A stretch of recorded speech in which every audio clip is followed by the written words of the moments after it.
मुस्लिम भी जो है यहाँ का मूलवासी है, वो भी द्रविड़ मूलवासी है, आर्य मूलवासी नहीं होते हम लोग। प्रेसिडेंट का कोई बनता नहीं। संविधान के अंदर क्या है, अगर कोई बिल पास करना है, किसका रिजर्वेशन कैंसिल करना है, संविधान के अंदर अमेंडमेंट होना चाहिए। तेलंगाना में इलेक्शन हो गया है, 119 सीट के ऊपर बीजेपी ने कितने मुसलमानों को टिकट एक को भी नहीं दी। एक को भी नहीं दिया। तो डॉक्टर इस्लामुद्दीन है हमारे साथ, लेकिन इनका जो मांग है ना बहुत डिफिकल्ट है। डिफिकल्ट क्यों है हमारे दर्शकों को मैं बताना चाहता हूँ। ये भी मांग को लेकर के प्रोटेस्ट कर रहे हैं। डिफिकल्ट इसलिए है क्योंकि ये मुस्लिम रिजर्वेशन को दोबारा मांग रहे हैं, जो 1950 से पहले था हमारे देश में। मुस्लिम रिजर्वेशन को आप मांग रहे हो तो जो निकाले सो वो मांग रहे वापस। मुस्लिम भी जो है यहाँ का मूलवासी है, वो भी द्रविड़ मूलवासी है, आर्य मूलवासी नहीं होते हम लोग।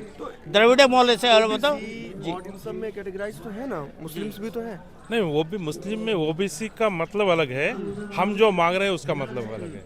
आपका है कि सेपरेट मुस्लिम्स को रिजर्वेशन दिया जाए। नो निकाले सो दे वापस दे। ये स्कॉलरशिप नहीं। जो कैस्ट वाइज सेंसस 1931 में हुआ था, 1950 तक मुसलमानों को दलित का दर्जा देते हुए दलित का रिजर्वेशन था, हमको एससी रिजर्वेशन था। 1950 के अंदर जो दलित से हिंदू बने हैं उनका रिजर्वेशन रखा गया। 1950 में जो क्रिश्चियन है, मुस्लिम है, जैन है, सिख, ये लोगों का निकाल दिया गया। 1956 के अंदर सिख लोगों को रिजर्वेशन दिया गया। 1990 में बौद्धिस्ट लोगों को दिया गया, लेकिन मुसलमानों को और क्रिश्चियन को रोक दिया गया, नहीं दिया। तो हम ये कोई भीख नहीं मांग रहे। जो इलीगल प्रेसिडेंट का कोई बनता नहीं। संविधान के अंदर क्या है, अगर कोई बिल पास करना है, किसका रिजर्वेशन कैंसिल करना है, संविधान के अंदर अमेंडमेंट होना चाहिए।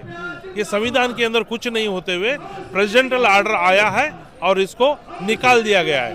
तो वो जो आर्डर है उसको कैंसिल करने के लिए हमको फिर से रिजर्वेशन के लिए हम लोग आज जंतर मंतर पे प्रोटेस्ट किए। ये हमारा हक है और हमारा हक हम मांग रहे हैं, हम भीख नहीं मांग रहे हैं। सर कभी ओवैसी ने कुछ बोला? ओवैसी ने उन्होंने कहा इससे पहले वो पार्लियामेंट के अंदर ओवैसी ने बात, आवाज बन सकते हैं। वो ओवैसी आवाज नहीं बन सकता। वो ओवैसी मुसलमानों को गुमराह कर रहा है देश भर में।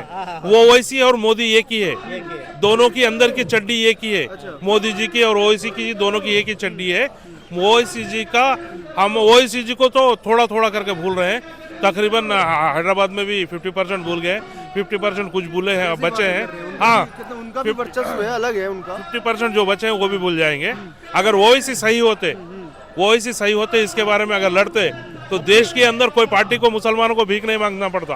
और जैसा बोलते हैं कि बीजेपी मुसलमानों को टिकट नहीं देती, बीजेपी को भीख नहीं मांगना पड़ता।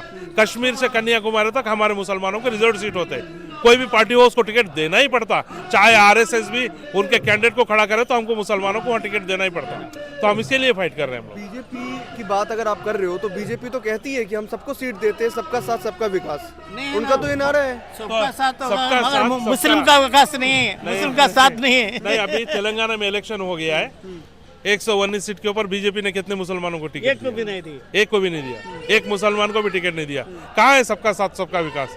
और मोदी जी जो है, हम तो मोदी जी को ये देश के बाप के समान का दर्जा देते हैं, क्यों तो देश के पीएम है, आम जनता के वैसे इंसान नहीं है वो।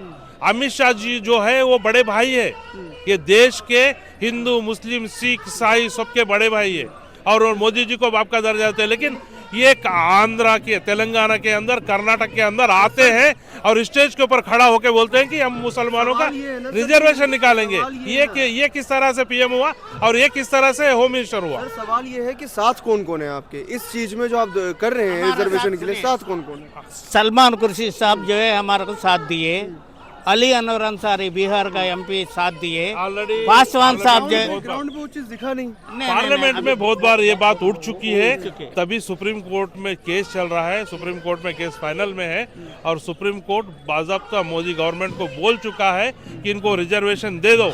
लेकिन मोदी गवर्नमेंट ने ये जो रिजर्वेशन है आइस बॉक्स में लगाने के लिए जस्टिस बालकृष्ण कमीशन डाला है। हमको कमीशन का जरूरत नहीं है, ऑलरेडी सच्चर कमेटी है, रंगनाथ मिश्रा कमीशन है, वो बेस पे सुप्रीम कोर्ट रिजर्वेशन दे दो बोला। के लिए अगर उन्होंने कमेटी में डाला है तो इसमें क्या दिक्कत है? कमेटी यानी ice box time pass D fridge में रखा गया है। टाइम पास हाँ, कमेटी टाइम पास है, डी फ्रिज में रखने के लिए कमेटी डाला। वन इलेक्शन पर भी कमेटी बनी है, रामनाथ कोविंद उसके अध्यक्ष वो होता है, वो कैसा होता है? एक दिन के अंदर आप ट्रिपल तलाक देते हैं, एक दिन के अंदर आर्टिकल 370 का काम करते हैं, एक दिन के अंदर EWS रिजर्वेशन देते हैं। तो सुप्रीम कोर्ट बोलने के बाद मुसलमानों को और दलितों को रिजर्वेशन क्यों नहीं देते भाई? एक दिन में दे सकते हैं। अभी हम यहाँ बात कर रहे हैं ना, पार्लियामेंट में 5 मिनट में दे सकते हो, दे सकते हैं पार्लियामेंट में। रिजर्वेशन जैसा इशू विदाउट एनी कमिटी और कमीशन कैसा दिए, वो भी रूल भी पास कर दिए। वैसे जो कर सकते हैं, करने का दिल रहा ना।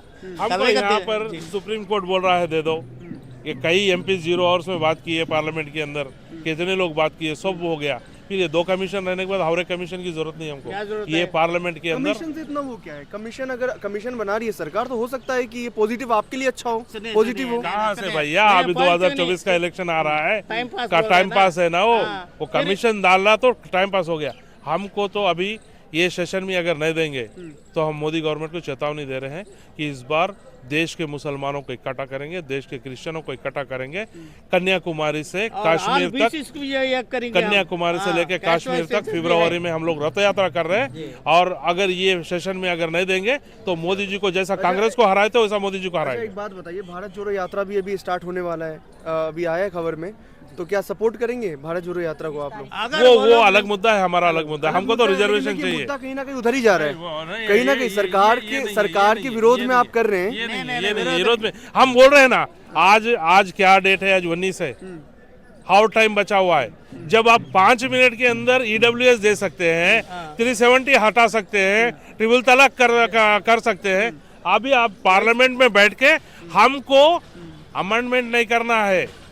वहाँ पे सुनिए, मैं बता रहा हूँ, कोई लिखा पढ़ी करना नहीं है, कुछ करना नहीं है, खाली 3 बार मुजबानी पास बोले पास हो जाएगा। लिखा पढ़ी करना नहीं है इसको। क्यों? तो ऑलरेडी जो है हाँ, सिर्फ जैसा तेलंगाना दिया गया ना, बिल इज पास बोल के 3 बार मारो पास हो जाएगा। इसमें लिखा पढ़ी कोई MP का सिग्नेचर नहीं चाहिए और किसी को कोई CM को बात करने की जरूरत नहीं है। बिल पास बोल के मारे तो मुसलमानों को रिजर्वेशन आएगा। कैसी विडंबना है, आप कह रहे कि OBC भी साथ नहीं दे रहे। अरे OBC को छोड़ो, आप बोले सरकार का ये बीजेपी गवर्नमेंट अभी पास करे तो दोबारा बीजेपी को जिताएंगे हम, बस दोबारा जिताएंगे। अरे इनका भी है कहना है कि रिजर्वेशन जो है, मुस्लिम रिजर्वेशन का बिल जो है हमेशा पास कर दे इस सत्र में, शीतकालीन सत्र जो पार्लियामेंट का चल रहा है, उसके बाद ही हम वोट देंगे, दोबारा जिताएंगे। अब देखते हैं सरकार क्या करती है इस चीज के ऊपर। इसके बाद क्या करेंगे अगर मान लीजिए नहीं होती है बात? तो रथ यात्रा के लिए अभी बोल रहे हैं ना आपको, रथ यात्रा को तैयार हो गए ना हम लोग। हाँ, चुनाव से पहले भारत जोड़ो यात्रा में टकराएंगे से हमको कोई लेन देन नहीं है। हम तो मुसलमानों को क्रिश्चियनों को इकट्ठा करेंगे, लेकिन टकरा गए तो वो देखेंगे टकरा गए तो देखेंगे। We want our right, that's all.